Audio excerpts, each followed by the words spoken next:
Hi everyone, it's Jerry. I have an instructive game to share with you from round 9 of the early titled Tuesday held on July 8th. On the white end, Magnus Carlsen playing against Jeffery Xiong. Alright, a 3+1 blitz game. Carlsen going for the King's Indian attack. In response to d5, Queen e2 is played. More common is Knight b to d2. Similar ideas with these two moves, both reinforce e4 and also avoid the queen exchange. Knight g to e7. This bishop is going to be fianchettoed. If you're interested in a setup by black where the bishop is on d6, I covered a game not too long ago, Fischer versus Ivkov, where that was the case. Bishop g2, g6, h4 met with h6. Black is in a spot to now meet h5 with g5. c3, anticipating the fianchetto. This pawn does a good job taming a couple black pieces. Same side's castles game and the familiar white pawn established on e5 in this King's Indian attack. A new square has opened up for the knight. Hops right to it. Opens the queen's eyes to f6. This pawn will be challenged shortly. White reinforces this point. Bishop d7, bishop f4, and there we go. We get the f6 pawn break. So there's going to be a big battle now in the center, primarily over this e5 square. Carlsen takes, continues to develop. Knights connected. From here, black goes for a trick. Captures on h4, looks to stir up trouble on the kingside. We'll see how that plays out shortly. I want to draw some attention to a routine-like move for black. If black says the queen rook isn't doing anything, let me put it on a productive square. Black could experience a problem on e5, may have to soon work around a knight on this square. What am I talking about?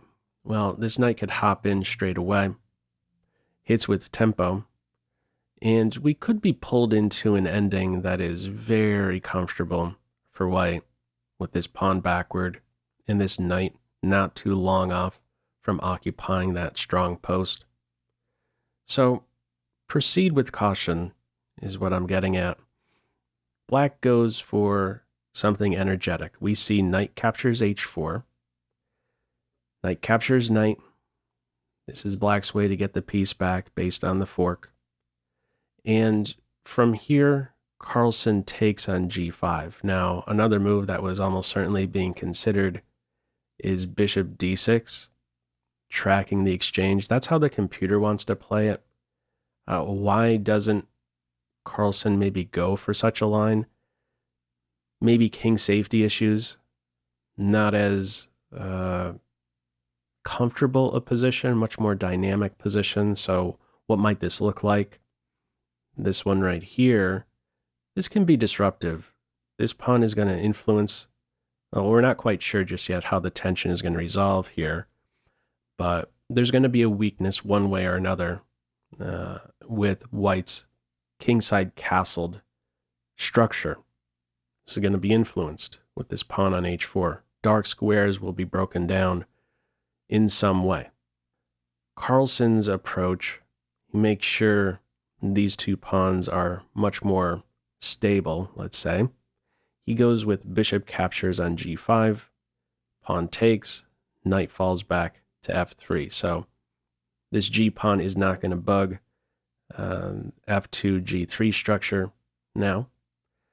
Follow up is rook on a to e8. Now, how the computer wants to run it, it's looking at g4 in this position. Another move you could consider here is e5. And after this knight moves, unleashing this attack, you have some time to watch over d5. But at the top, this is how the computer wants to run it. It says play g4 in this position rather than rook a to e8, with the idea to meet knight h2 with knight e5. This is your way to defend g4. g4 is attacked twice here, that's true, but capturing on g4 would be a losing move.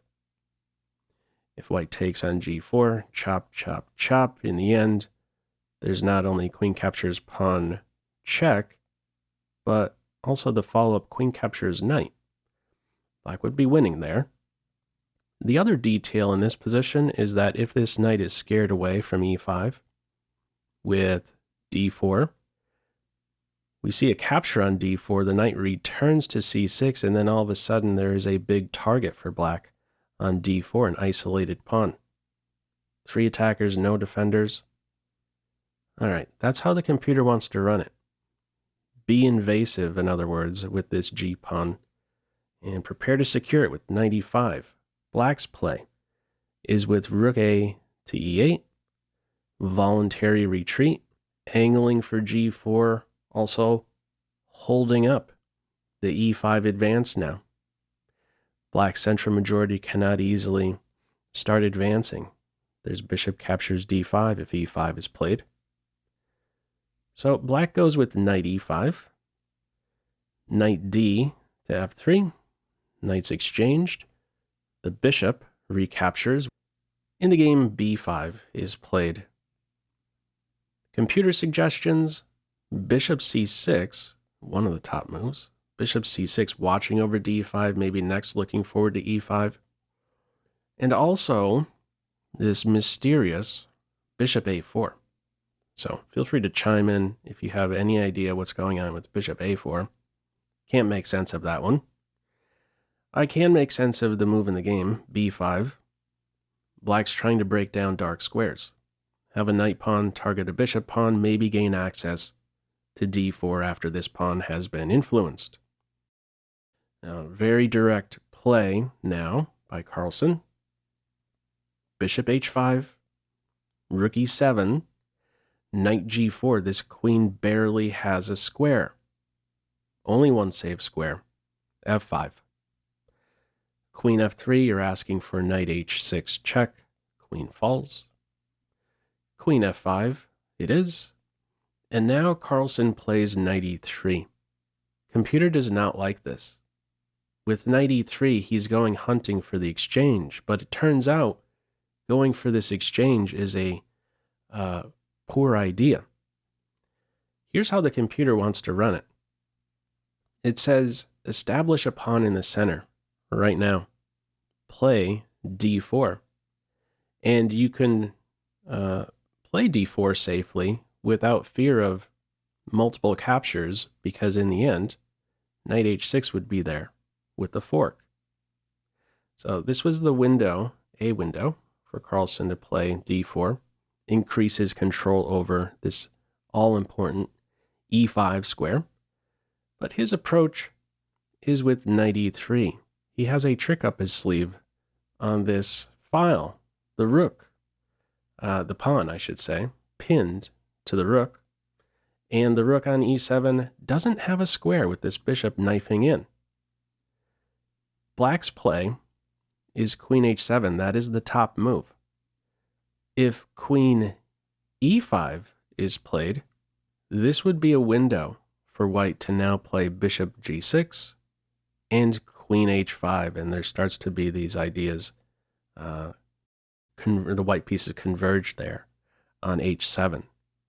So the queen takes a step back in this position, meets the knight threat with queen h7, no bishop g6. Carlsen takes on d5. Pop quiz. How would you respond here? Feel free to pause the video. All right, big moment in the game. Black is going to lose the exchange. That's just how it is. This rook is out of squares. The minors take away these 3. In the game, black ends up capturing the knight. This is losing. We'll see why soon enough. Here's how the computer wants to run it. Rook e to f7. Now, if you took time out with this pop quiz, here's the question to really ask yourself. Which of these 2 minor pieces do you want in return for the rook? The answer should be this bishop. not just because bishops are in general better than knights, but factoring in the structure. This one here, pawns on dark, light square weaknesses without this bishop around. There can easily be a problem for white on the light squares. I'll be highlighting a line or two very shortly that demonstrate this. This is not an ordinary bishop, not a three-pointer with this particular structure. Call it more like a 4-point, 4.5-point piece. All right, let's see what this would look like if this top move, rook e to f7, was played. It prefers black in this position. Look what's happening here. Knight is under fire, and where does it go? It barely has a good square. There is only one square. e3. If you go to c7, that's, first of all, just no man's land. Let me just put it on quickly. If knight c7, you're dead. Look at that. Bishop c6. Mate 1. Knight is under fire. You're not surviving this. White is lost. The only way forward for white in this position, being up the exchange, is to withdraw the knight, and now there would follow bishop c6. Black is for choice here. White would have only one move to stay in the game. f3, it's pointing out. Bishop f3, queen h2, and now queen captures d3. It prefers this position for black, calling it around minus 0.6. Okay, light square problems. In the end, this imbalance, what are we looking at? Two bishops and a pawn versus a rook and a knight. All right, dynamic game ahead. Now, another detail I want to point out here is that knight g2 in this position is not a defense. And there is a beautiful tactical sequence. I have to highlight this one. If white doesn't play f3 in this position, with knight g2 covering the mate threat on h1, watch how black could win in style. I love this continuation. There could follow queen h3. Let's say you babysit the knight. Now, this next move the computer points out, I must say, I initially thought there's something wrong with the engine. And then I quickly realized, no, it's just something wrong with me. Here's the move, a bolt out of the blue, bishop d4. What in the world is going on with that? The bishop pins f2, clears the way for rook h7. So this means there's no idea of f3 now and the king ready to escape through the f2 square. And what's happening if pawn captures bishop? Not rook h7 straight away, because f3 would be there with king f2 in mind. Nope. The bishop gets planted on f3 and says, you are going nowhere, f-pawn, and your king is stuck. Note the knight cannot move in this position, any knight move. Queen h1 is mate. And even if white challenges this bishop with rook e3 in this position, rook h7, and it will be checkmate next. Talk about some invasive pieces, light squares, definitely being exploited with a line like this. All right, that's a very special line, those back-to-back bishop moves. Oh my goodness. Bishop d4, bishop f3. That's awesome. Anyhow, at the end of the day, Jeffery does not go for rook e to f7. He swipes the knight, and there's just not any problem set for white. In the end, we see queen captures rook, queen captures bishop, queen captures this very dangerous light square bishop, and there's only 1 point to watch over, f2. So, okay, queen f3, the next move played here. There's no tricks, keep in mind, for black. With rook f2 in this position, king captures rook. There's only one piece that could stir up trouble. It's just not enough. So queen h2, king f3, a follow-up check you could take with the queen. Also, queen check, king f3, queen h5 check. The king hides on g2. There's just no attack here for black. So nothing forceful in this position with rook captures f2. The try is with queen f3. And after queen e6, move 27, black resigns. The follow-up from here, white simply consolidates. If the game continued king h8, you can take a step back to e2. That's cool. Offer a queen exchange, being up the material. Queen backs off, king g2. We're looking at rook h1, rook a to e1, follow up queen e6. We're going to be seeing a queen exchange most likely very soon. Only one base point, easy enough to cover that f2 pawn. So, interesting game to be sure. 27 mover, but there was a window for Xiong to really turn the tables there, choosing to give up the rook for the light square bishop rather than the knight. That would have made for a very interesting game, no doubt. Anyhow, your thoughts with this one. Feel free as usual to leave any feedback to this video in the comment section below. I hope you enjoyed it and maybe took a thing or two away. That's all for now. Take care.